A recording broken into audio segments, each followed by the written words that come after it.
Hello and welcome to these very anticipated bottle episodes, Pocari's Convention Comprehension. This is going to be a two-part bottle episode, so this episode I'm going to be telling you about everything you need to do to prepare for the con and everything you need to know before the con, and then episode 2 is everything that happens at the con, how it works, what to do, and all that kind of jazz. Before we begin, I would like to do 2 shameless plugs. Firstly, a big thank you to Reno Shep or Delta99 on Twitter for the lovely music you are hearing right now. If you'd like to see more of his amazing work, please check him out in the description below. I've got all the relevant links there. And if you're a composer too and you'd like to have some of your music in my videos, please contact me. Email me at pocariru@outlook.com and I'll see what I can do about getting your music in my videos. And plug number 2 is for a brand new convention called Neon Fur. Neon Fur is being held on the Gold Coast on October 6th to October 8th.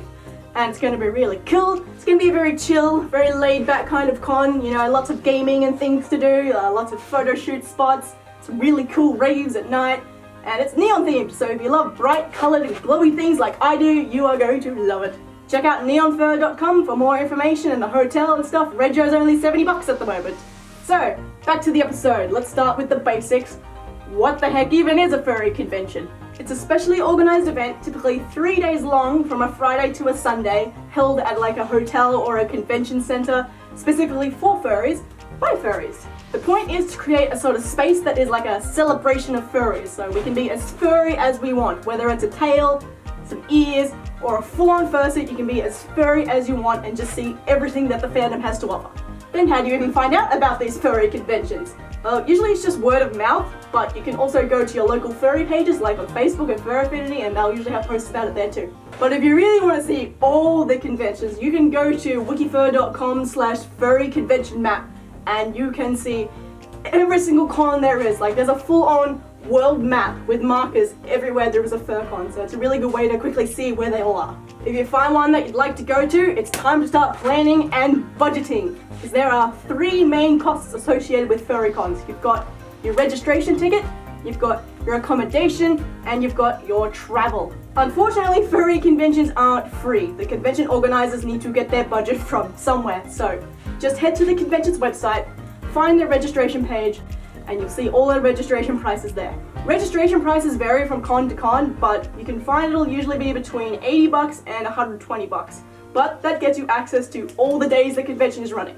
If you've got any extra money to spare, you can also get sponsor registration. This includes some really good con exclusive goodies like shirts, artwork, Furry had a towel once. You also get some other cool stuff like reserved seating and sponsor-only events. Be sure to check if the convention has any age restrictions before you register for it, because a lot of furry cons will only allow over 18s. This is because it has a lot of liability costs to allow under 18s to attend your event, so please check. Then you've got your accommodation. For the ideal con experience, you want to be able to book a room in the same hotel the convention is being held at. Usually there'll be a special deal tied with the convention as well, so you can get some really good rooms for super cheap. Keep in mind though, because if the convention you're going to is a really big one, you are going to have to be very quick to get a room. Like Midwest Fur Fest sold out in like, 5 minutes when they released the rooms for MFF this year. Like, it is nuts. If you don't get one, don't fret, because there are other hotels around the hotel that the con is being held at, so you can always book a room at one of those. In fact, a lot of cons will have on their website the other hotels that they recommend. Hotel prices vary a lot, even more than the con prices, so I really can't give you an estimate there, but a really good idea is to room with some friends and then split the bill among you, and then your room will be cheap as chips. And lastly, the travel. If you're not local to a convention, you're either going to have to fly there or road trip it. Flights are cheaper the earlier you book them, so make sure you book those as soon as you can. And if you're a fursuiter, make sure your cases will be flying friendly. I'll go into that more when I talk about packing. But yeah, make sure you buy the extra baggage allowance for your flight as well, because fursuits are pretty heavy. Don't forget to organize your travel from the airport to the hotel as well. Sometimes there'll be public transport. Another good idea is to go there with a bunch of friends and you can all like book in for a taxi together, or maybe you've got a local friend that can give you a lift. But then if you're road tripping it, luggage weight is not a problem, and that is a godsend, especially if you own multiple suits. But then you also need to factor in petrol costs and any overnight stays you might be doing if it's a really long trip. Please, don't be stupid. don't do like a 24-hour drive all in one go on your own. Either find some places to stop and rest, or have multiple drivers that you can rotate through. But if you're local, you can just drive there or catch a lift or public transport. Now that everything has been paid and budgeted for, it's time to pack. A great asset for packing is Lady Rain's Furry Convention checklist. Here it is. There will be a link to it in the description. It's really good for fursuiters and non-fursuiters alike, just to have like an overall list of things you might need to take to cons and like a checklist so you can check the things you are bringing and words and like it's a checklist. Like it's a really good idea to make your own checklist otherwise, because it's really easy to forget things and lose stuff in all the excited hubbub of a convention. If you're a non-suitor, packing is super easy. Just bring what you would bring to a normal 3-day holiday and all your extra furry related stuff you want to wear around. 2 things that I highly recommend bringing if you're a non-suitor, well fursuiters too I guess, bring a nice camera. While phone cameras are good, it is a lot of fun to bring along an actual nice DSLR and do some photography of the fursuiters at the con, because if you show a camera to a fursuiter, they'll usually go crazy like, oh my god, camera, yes, camera, take a photo of me. You can organize your own photo shoots, and yeah, it is just a lot of fun. And then a sketchbook, because there are going to be a lot of artists at furry conventions. They'll be setting up and selling stuff in what's called a dealer's den, which I will talk about in the next episode about what happens at a con. But basically, you can go to artists and you can buy sketch commissions from them. And rather than get a sketch on a loose piece of paper, which is going to get crinkled or lost really easily, it's really good to have it in a sketchbook so it stays protected. And you can also collect sketches from multiple artists throughout the con. Be sure to bring lots of extra cash though, because good art costs good money. And then, fursuiters. Oh boy, this is gonna be so much fun. Again, check out Lady Rain's checklist, because it'll show you all the fursuit related stuff you should bring. But otherwise, you really just need to bring everything that your fursuit needs, like everything. Don't forget your fursuit's removable padding, if it has any. Don't forget your Under Armour.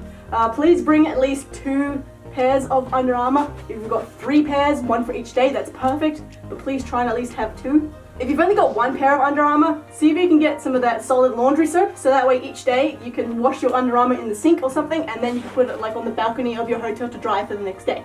You do not want to go all 3 days without washing your Under Armour. You will be one musky husky by the end of the convention. Then you'll also want to bring your fursuit brush. That should be pretty self-explanatory. You want to bring your fursuit disinfectant. You need to pretty avidly disinfect your suit, because there's so many people around the convention carrying who knows what. So you don't want to catch con crud. Disinfect your suit after every wear. You want to bring a small emergency sewing kit, because at a convention you're going to be fursuiting a lot, which is going to put a lot of stress on your fursuit, and more often than not you're going to pop a seam or 2, or something else can go wrong and you need to fix it. So bring a little emergency sewing kit. And then you really want to bring like a little bag or backpack that you can wear with your fursuit, because you're going to need somewhere to put your phone and your wallet and stuff while you're fursuiting. Like I have this little budgie that I like to wear with my fursuit because it's really cute, but it's still got enough room for me to put all my valuable stuff. If you have a fursuit head dryer or even a fursuit bodysuit dryer, please do try and bring them if you can. I know they're very big and bulky and weighty and an absolute pain to try and bring places, but they are an absolute godsend if you're a really active fursuiter. It is so nice to spend the entire day fursuiting, take your head off, put it on a fursuit head dryer, go to dinner, and then come back to suit up for the dances at night, and your fursuit is all nice and cool and fresh and dry and just ready to go again.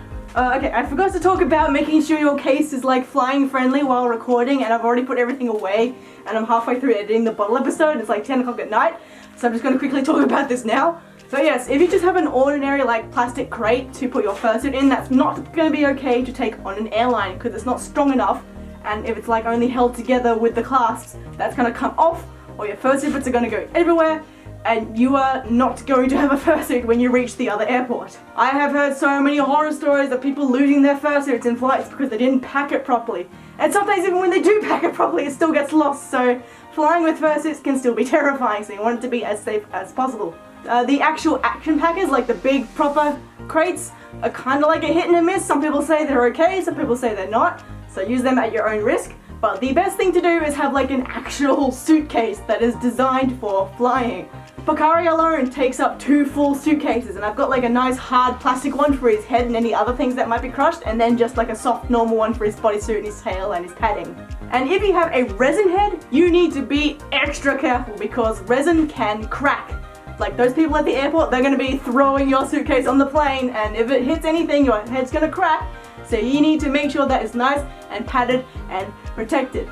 If you wouldn't take your first suitcase and throw it across the room, it's not going to be safe for an airplane. Okay, that's it, back to my other footage. Also for fursuiters, another cool thing you can do with your fursuit parts is you can actually vacuum pack them. You know, you get the big vacuum seal bags and then you vacuum all the air out of it so they squish down really small. Pretty much every part of your suit should be vacuum packable. With your head, I would check with your fursuit maker just in case, but everything else should be fine. Obviously you're not going to be able to bring an entire vacuum with you, so to vacuum them back up when you're leaving, you can actually ask the hotel to borrow their vacuum cleaner. If you're not sure whether or not they'll actually give it to you, ring the hotel beforehand and then just ask about it, see if they'll let you borrow one. It is usually very, very tight packing for bringing a big fursuit to a convention, so I'll usually put like all my clothing in my carry-on backpack, and then there'll be like little bits of spaces and stuff in between my fursuit, so I'll shove my clothing in between every hole I can find. Like, it will really put your Tetris skills to the test. And then once you've organized what you're going to be packing, there is only one thing left to do, and that's wait.